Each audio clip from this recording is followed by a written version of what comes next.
যে আওয়ামী লীগের মুখপাত্র হিসেবে দায়িত্ব পালন করছেন সাবেক প্রধানমন্ত্রী শেখ হাসিনার ছেলে Sajeeb Wazed Joy. This is unprecedented in Bangladesh's history that they have resorted to firebombing private vehicles, buses repeatedly.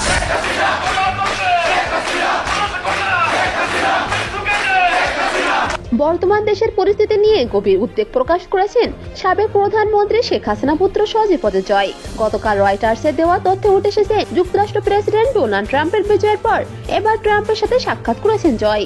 বাংলাদেশের রাজনীতি উপস্থাপনকালে ট্রাম্প জানিয়েছেন নির্বাচনকালে কোনো দলকে নিষিদ্ধ করা নয়, বরং সুশৃঙ্খল পরিবেশের মধ্য দিয়ে যাতে সবাই অংশগ্রহণ করতে পারে সেদিকে নজর রাখতে হবে, যার প্রেক্ষিতে যুক্তরাষ্ট্রের রাজপথে আওয়ামী লীগের আনন্দ সমাবেশ অনুষ্ঠিত হয়েছে। আওয়ামী লীগ ক্ষমতায় আসবে, জননেত্রী শেখ হাসিনার নেতৃত্বে বাংলাদেশে আবার ক্ষমতায় আসবে আওয়ামী লীগ।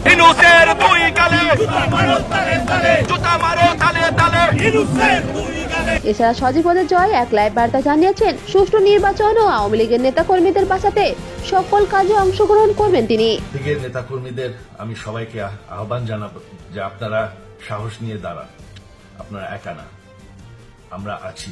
সুপ্রিয় দর্শক, বর্তমানে আপনি কাকে ক্ষমতায় চান অবশ্যই জানান কমেন্টে।